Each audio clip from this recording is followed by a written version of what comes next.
Hi, welcome to Unmasking the Trans Movement with John Euler. I'm your host, Brad Wilder. Today on the show, John and Cathy Peters are here to discuss how predators keep, targeting our children to become sex slave workers. More on that straight ahead, right here on Unmasking the Trans Movement. Exposing Soji123.com provides all the info you'll need to protect your children and family from this transgender ideology. Exposing Soji123.com has done all the work for you. Extensively researched and well written by a concerned father, Pierre Barnes, who's been researching for the past 3 years, providing this invaluable information in this time of great need. With dozens of letters, pre-written to every official you can think of within your province, the documents provided are fill in the blank so you can amend and send. It's that simple. Plus, while you're visiting the Exposing Soji123.com website, you'll also find info on teachers' misconduct cases related to sexual abuse in your local area, and the pornographic books that you've been hearing so much about in your local school libraries. Make your voice heard and count for the children to the highest levels of provincial and so-called federal political leaders, health ministers, school board officials, and more. Exposing Soji123.com, where the facts are real. Welcome back to Unmasking the Trans Movement with John Euler. John is standing by. We'll bring him in right now. John, great to have you back on the show today. There is a lot to get to with Cathy Peters. This isn't her first time on the program. She always delivers all kinds of valuable information for both parents and grandparents, especially when it comes to our children. John, great to have you here today. How are we going to get into this? Sex trafficking by predators, how they recruit vulnerable targets of opportunity. Opportunity. I think we should start by breaking down that word first and foremost. What do you mean by opportunity? Because are we talking about physically challenged, mentally challenged? Are we talking about what? How vulnerable and what kind of opportunistic people are we discussing here? There we go. Thank you, Brad. This is such a crucial topic because, again, on our program, Unmasking the Trans Movement, we are not anti-anything. We are for the protection of women and children. And this topic really encapsulates one of the greatest concerns about the trans movement and other things going on in society, because predators are adept at accessing kids. And when we say vulnerable, we really mean populations of kids. You can kind of think of it in terms of dropping a rock in a pond, and then you have the concentric circles. You have, by degree, increasingly vulnerable kids depending upon what's going on within them. You can have co-occurring disorders, that's drug and alcohol issues. You can have multiple mental health diagnoses. If things are going on in the home, oftentimes that sets up a child for being easily manipulated because they're hungering for belonging, they're hungering for human contact, as it were, and predators are very adept at that. And the concern that we have about SOGI sex ed that is going into the schools is that it is the perfect grooming material, right? We'll give people the benefit of the doubt. They're trying to help kids understand human sexuality. Well, they're going about it in a very unique way, because if your sex ed material is identical to what predators would use to groom kids, then I think you need to rethink your material. Exactly. And the dangers of the trans movement, what's happened is that teachers who are mandated reporters have begun being trained in such a way that they are no longer able to meaningfully identify the 9 red flag key clinical indicators of sexual trauma. And they're reframing everything in terms of gender. When you do that, you set kids up to be easily preyed, because when they are being exploited, when they're being abused, they will show indicators of that. So if we cannot see kids that are being exploited and targeted, we are no longer we're not fulfilling our roles as mandated reporters and just protective individuals. When you say exploited, you really mean manipulated, do you not? manipulated, and then whatever comes along with that, right? You can, and in this case, sexually. So you can sexually manipulate kids in mild ways or in major ways. And the most major way is to get them sucked into prostitution. You can remove the label, you can change the label, but it still is what it is, that kids are then being used by opportunistic adults for their own sexual deviance and gratification. Now you're bringing up the pimps, right? There we go. Right. And so with OnlyFans, with things that are going on in the internet, especially within the trans movement, there's been the suggestion for kids to pay for their top surgery, which is double mastectomy, that they should try prostitution for a little bit. And that way it's easy money before they get their breast chopped off. Well, I really want to hear from Cathy. So let's bring her into the program now. Because she is the expert. I could wax eloquently. Cathy, thank you. You have written a book, and that's why we have you on the program, because you are well aware and you are trying to teach educators, lawmakers, and other public officials, as well as parents and clergy, how to keep kids safe. So this is actually a speaking engagement that you have. You have a campaign, as it were, and you are going to be in Abbotsford, that is up in British Columbia, very soon on October 23rd. So welcome. And talk to us about the speaking engagement, and I will also then bring the cover of your book up. Great. Thanks so much, John. So the event that I'm doing in Abbotsford is actually October the 18th. That's on a Wednesday night in the middle of the week. It is for free, and it's at the Abbotsford Arts Centre. And it's the doors are open at 7 o'clock. Actually, the doors are open at 6:30, and we'll start the event at 7 o'clock. So Abbotsford Police Department are sponsoring, the school district is sponsoring, and the RCMP. So it really is an honor. I want to jump in about my book. It is newly released. I've been working on this issue of raising awareness about sexual exploitation, human sex trafficking, and child sex trafficking for the last 10 years, basically full time, to the public, police, and the politicians. And my husband said, you just got to start, you got to put a book out there. And Cathy, for those that may not be watching and just listening, the title is Child Sex Trafficking in Canada and How to Stop It. Yes, no, thank you very much. Child sex trafficking in Canada and how to stop it. So that's very self-explanatory. So I really did write it for parents. It's not a scary book. It's a realistic book. I wrote it for educators, police, and health providers. It's the only book of its kind in Canada. I do call it the textbook on the issue. It's very readable, it's relatable, and it's full of resources and data. And I just want to be really clear with everybody. Canadians, we're such nice people. This happens in our communities, folks. Don't think it doesn't happen in your community. It does. So my book is basically a summary of what I have learned about the issue over the past 45 years. This all began when I was an inner city high school teacher in the Lower Mainland. My students were vulnerable to gang recruitment and sex trafficking back then. I was a home ec teacher. I taught foods, very popular course. Everybody loved me because they got to eat in that class. And I also did a lot of coaching. So I learned from my students. My goal was to give them life skills and hope.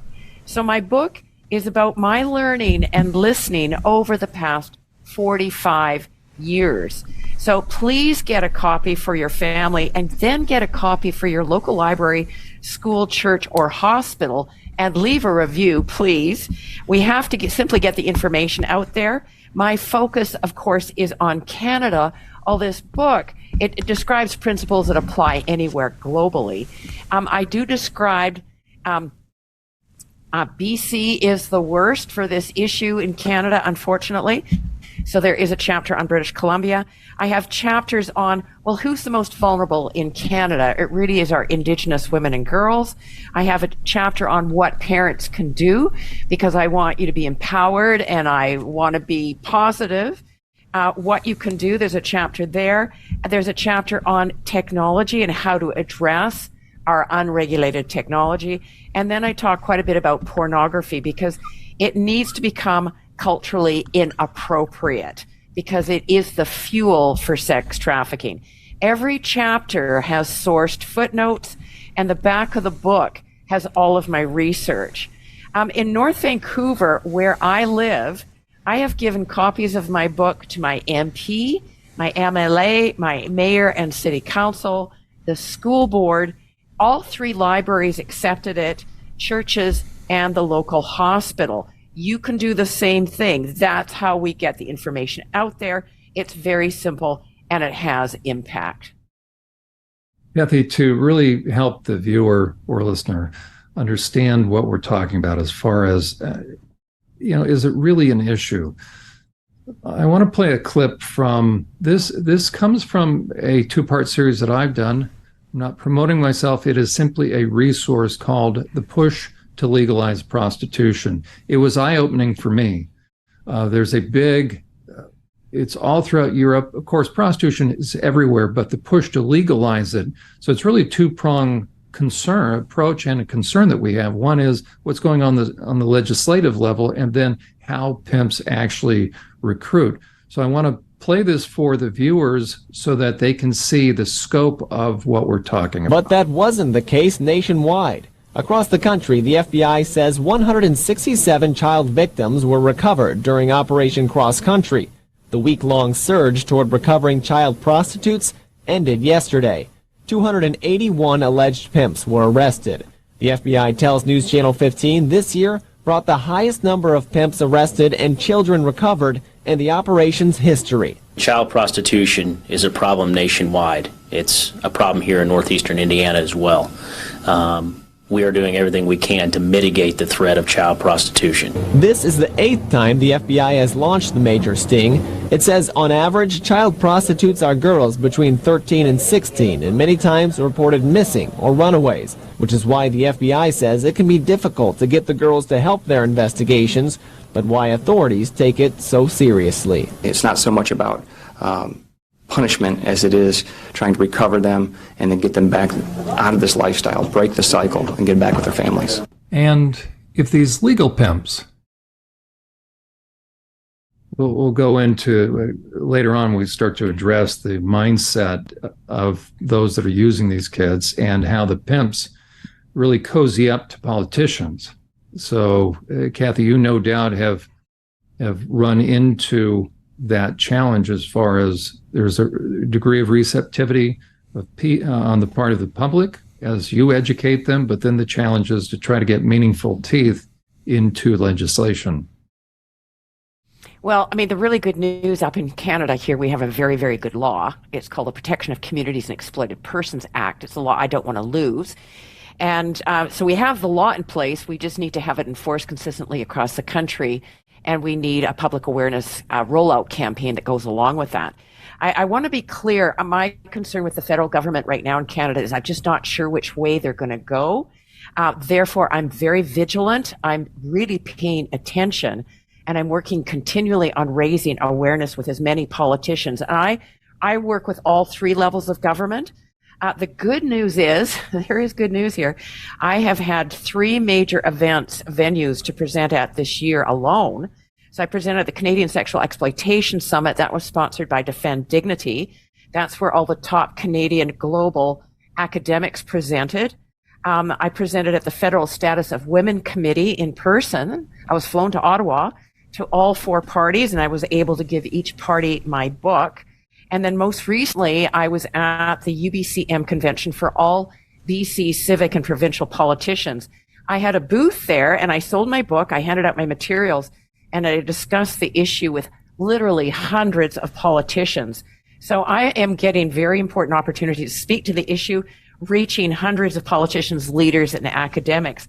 I find that individuals can be very receptive. So I do have MPs, senators, the Department of Justice, MLAs in BC, and I do have some very supportive mayors and city councilors. So my website, again, beamazingcampaign.org. It actually has my presentations right there so you can view them.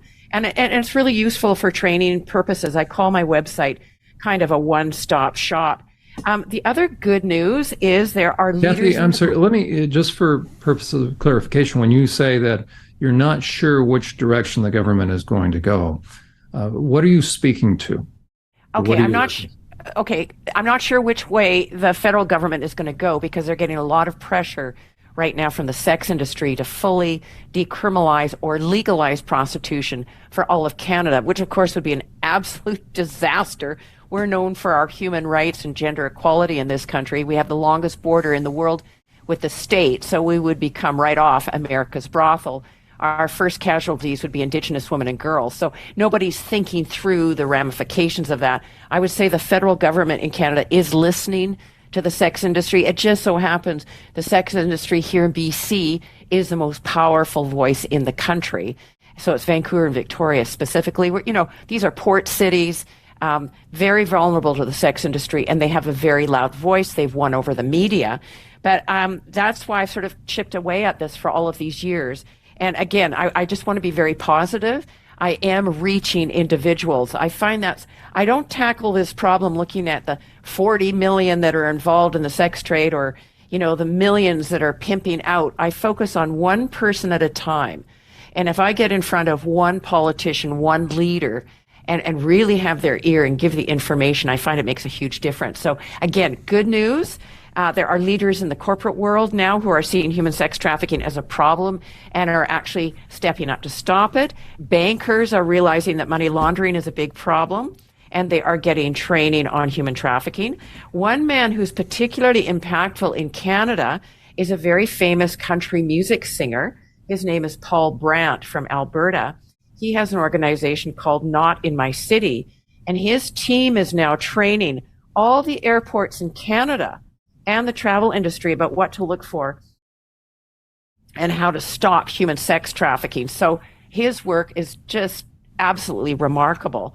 And all I can say is at least I'm getting opportunities to speak up, and I am being asked to present continually. What leaders do with this information, I don't know, but they have heard and therefore they are responsible. I am an optimist, so just everybody knows. And I really believe that as we learn, share, and alert, we will make a difference. So to everybody, if you get a meeting with a leader, if you write a single letter, if you make a phone call, it makes a big difference. So a groundswell of public response makes a difference. For example, have you all heard of the Sound of Freedom movie? I was just going to mention it. There we go. That has really, really helped to raise public awareness. And police here tell me that it's an accurate depiction of what is happening. As an example, I just want to say, I don't believe politicians would fully decriminalize prostitution if they really understood the impact on Indigenous women and girls. We just celebrated Truth and Reconciliation Day here in Canada. And my question is, how can there be reconciliation if Indigenous women and girls continue to be radically exploited and prostituted? How many of these girls are being snatched? How many of these girls are being snatched to become sex workers versus actually being lost little girls running away from home and getting sucked into the industry? Because that is the real question I've got, especially with all the immigration that's coming into the southern border and everything that's migrating up towards our border now too. No, the numbers are just going like this. Now, we don't keep data in Canada. We're not good about data, but Tamia Nagy is sort of the voice for human sex trafficking. She's a survivor. I heard her present to the Federal Status of Women Committee. She said it sort of was static at 5,000 being sex trafficked a year in Canada, and it's gone up to 50,000 that they know of. So, the numbers are going to be way more than that. We actually don't know, but we know it's large. Are these children leaving the country, or are they staying in the country and being put to work here? It's all local. These are Canadian girls servicing Canadian sex buyers, although we are a child sex tourism destination, and we do have people from all over the world coming to Canada to buy sex, and typically it's going to be our Indigenous women and girls that are severely overrepresented in the sex trade. I do want to add our civic politicians are particularly receptive because they represent our communities and they know their community and they know what is good and bad for their community. So community safety is a priority for every city council. It's really important to keep that focus. I also say to people, get to know your police really well. They need to become your best friend. They are people, and crimes against people is their priority. So I always say, show them your support and create goodwill. Encourage them in their work to protect your community. That makes a big difference. And then I say, education, education, education. I'm a teacher, so this is what I do. We simply have to get the information out there, and we need to teach girls to value themselves so they would report. And then we need to teach our boys to not exploit so they understand what it means to be a man. A man helps and does not harm. So we need to teach boys to be better men and not to abuse. I want to really focus on youth. Porn addiction is really driving this thing, is making the whole situation much, much worse. So we do have to address pornography. It is something that is not talked about, but it's so pervasive and it causes so much harm because it really is cultural legitimacy for buying and selling women for sex. The result is now we have a macro social problem. We have a gendered issue promoting oppression, inequality, and male dominance. So the key to focus, here's the positive thing. The key to focus on is the inherent value of women and children. So, and we have to teach our youth, I love this, know your immense, incredible value, no matter what. Yeah, I think that's powerful. I'm so glad you brought up the movie Sound of Freedom. You know, when we think about this issue, and here I had asked you about the government, as you said, it can go either way. The thing that really helped me understand this, though, again, I've been working with sexual predators now for about 15 years, 11 years in a prison system, now being a provider on the street. It's crucial that people understand, hence the reason why to write letters and become engaged on this issue and to ask your politicians who want your vote where they fall on this issue of the legalization and or decriminalization of prostitution. And here is what opened my eyes. Just recently, as the Sound of Freedom was released, the California legislature, which is dominated by the liberal end of the continuum of politicians, Democrats here in the States, they came out against human trafficking. Yet they weren't going to do anything when it came to the issue of prostitution. And they're still pushing the legalization of it. What they want to do for public perception is to say that human trafficking, sex trafficking, is the snatch and grab. And we're all against that.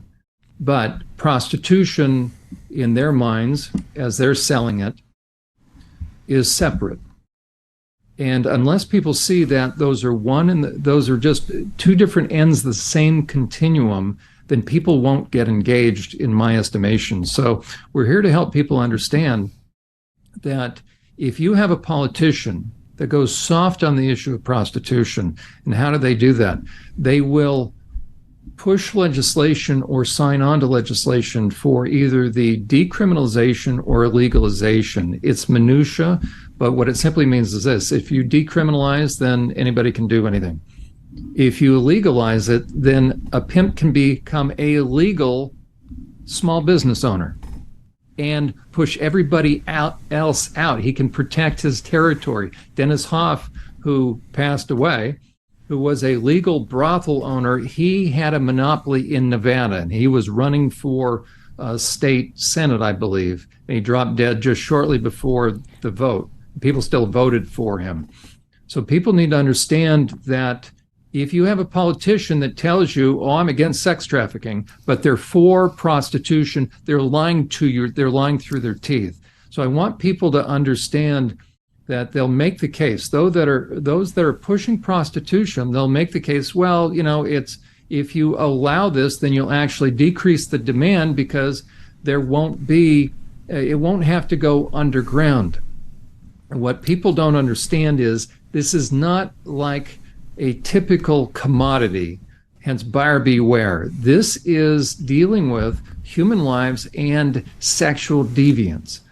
And I want to play a clip still from that, the documentary that I put together, the multiple part, because this is the thing that people need to understand in terms of awareness. And so people are shocked to find out there are men in churches, there are politicians, there are people that look respectable that are getting arrested for using prostitutes all the time. And that's why it's so difficult to get legislation outlawing prostitution or implementing what's called the Nordic model. Cathy, you can speak to that here momentarily after we're finished, because that is what the Nordic countries have begun implementing that really is making a difference. But I want to, for a moment here, focus on what happens when men begin to use women. We're not talking about normal men at that point.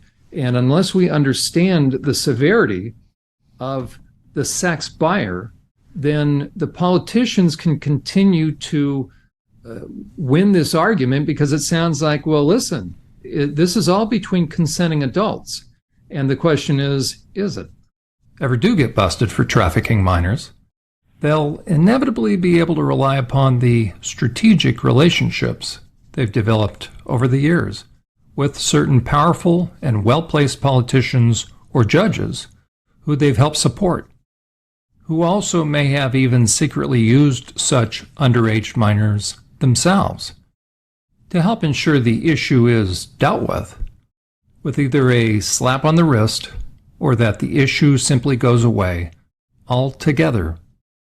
So, with legal and political protections inevitably assured and growing profits to be made, legal pimps are able to secretly acquire minors to supply the ever-growing demand of the progressively deviant men who develop an appetite for young flesh, an appetite for defiling the innocence of minors. We are a town that is based on adult entertainment.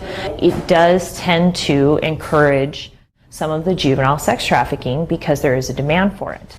Of the top 5 cities with the most victims, Las Vegas was at the top, followed by Dallas, Detroit, Atlanta, and Seattle. That's the nature of supply and demand within prostitution, legalized or not. The demand is generated by darkened, porn-fueled men who've become what is clinically referred to as deviant. It's these men who create the demand, and it's just such men who will inevitably prefer younger-looking women, called barely legal by men in sex offender treatment, which leads to the acquisition of teens who are incentivized, meaning coerced, into legal prostitution, then incentivized to lie about their age, as these minors are provided with fake IDs. It's these kinds of predatory men who request young flesh, request new girls, which then inevitably means a demand for teens who are being exploited and trafficked. A lot of people come to Las Vegas and they think that prostitution's legal. So when they come here and it's an adult playground, they think that kids are for sale. Some of the kids are as young as 12. And it's these kinds of predatory men who the legal pimps cater to. They cater to deviant men who get so into porn that they think it's reasonable to go use a woman. Deviant men who will inevitably develop an appetite for barely legal, then to minors. Minors who've been recruited, tricked, and are easily emotionally manipulated by the legal pimps, who are then used like pieces of meat by dark-hearted men. That's what became evident in working with thousands of sex offenders, and that's what inevitably happens as prostitution is legalized. It inevitably increases the demand for underage girls who are trafficked into that area. Cathy, your thoughts? Oh, wow. That was very, very powerful. I just want to be really clear, again, that the sex industry is proposing legalization of prostitution for Canada. As I mentioned before, that would be a disaster. Prostitution is not compatible with human rights. There is extreme social harm in the commodification of women. We do have to protect the human dignity of all women and girls. We cannot enshrine into law the right of men to buy women. There is absolutely no evidence worldwide that prostitution is a good thing and benefits women and children. The evidence is everywhere in the world that prostitution is unequal, unhealthy, and unfair to women. And we always have to ask the question, where is the supply going to come from? It's going to come from disadvantaged women. In Canada, it's going to be the Indigenous women and girls, our first casualties, then LGBTQ, disabled, those in the foster care system, runaways, any girl under 14 years of age, and then more and more boys. That's happening as well. So as I mentioned, we have a very good law up here in Canada. It is called the Protection of Communities and Exploited Persons Act. It criminalizes a sex buyer and profiteer. It recognizes the seller as a victim and is immune from prosecution. Exit strategies are supposed to be in place to help victims out of the sex trade. And there's also supposed to be a robust prevention education strategy so youth, children, the vulnerable, are not pulled in. The clear statement from Parliament was that girls and women in Canada are not for sale. They are full human beings with dignity and human rights. So it's really, really important. Let your MP know that we do not want to lose this law, and it needs to be enforced in Canada along with the national rollout campaign for public awareness. I do want to give a few stats because I think it's important when you talk to MPs to sort of win them over. I want to go over the definition of human sex trafficking so everybody understands what it is. I mean, human sex trafficking is for the purpose of prostitution. You cannot de-link them. So human trafficking is recruiting, transporting, transferring, receiving, holding, concealing, harboring, or exercising control over a person for the purpose of exploiting them. The key word is exploitation. It's basically exchanging a sexual act for anything else. Drugs, basic needs, food. Organized crime, and here's the piece, organized crime is almost always involved. We say 90 to 99% in the sex trade have a pimp or a trafficker. So it's only 1 to 3% are actually there via their own volition. And if they are there, I think of the high-end escorts, for example, most of them, the majority of them, were sexually abused as children or experienced incest. Or they have others working for them. Cathy, I'm aware we're up against the clock at this point. That is a perfect point for us to stop because we'll play another clip about those that are, quote unquote, legal prostitutes who actually are making boatloads of money but have never worked in the brothels. And they are the ones that are being used to recruit vulnerable girls into trying this supposed sex work career. And teachers are suggesting this now in classrooms because they're downplaying the dangers, and this can become something that girls might want to try out. And so whether through OnlyFans or actually direct contact with supposed buyers. Brad, as from one dad to another, this whole thing should be very unsettling, especially how schools are now being used because of this OG sex ed to really dumb down a student's intuition as far as their own personal and physical boundaries. 100%. And I think here in Canada, we need to be specifically concerned about a porn company that actually puts out all that free porn around the world, which is, again, part of Pornhub's free pornography that they have for preview videos and other free platforms that are pitching the porn. That's MindGeek out of Montreal. So, again, that MindGeek is somebody that Canadians need to I guess really address for their efforts to push this whole ideology, this whole brainwashing tactic that is getting into our kids' heads and making us parents somewhat crazy as well because, we just don't know where to take it and how to handle it and what to do next. So, it comes down to experts like both of you to be able to provide this advice to parents and grandparents. So we appreciate having you on the show. Your advice is nothing less than 150%, and the advice that you provide these individuals is hopefully going to help them go forward and tackle their own issues along the way that, is stopping at their doorstep here in Canada and throughout North America, and for that matter, even around the world. I'm Brad Wilder. This is Unmasking the Trans Movement. John and Cathy will be back in part 2. We hope you stay right there.